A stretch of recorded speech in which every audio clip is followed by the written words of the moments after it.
Hello, இந்த குழந்தைங்களாம் பக்கம் தள்ளி நிறுத்துங்க. சாமி இருக்கிற குழந்தைங்க பக்கம் தள்ளி நிறுத்துங்க. வாங்க, அவங்க குழந்தைங்களாவும் பாருங்கம்மா. போறோம், எல்லாம் மேட்சா போறாங்க.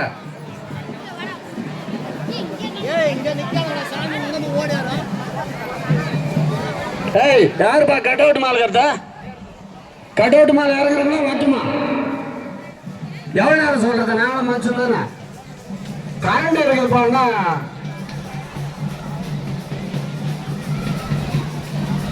எவ்வளவு நேரம் சொல்ற? பசங்க தான் ஏரியா இருக்கிறாங்க.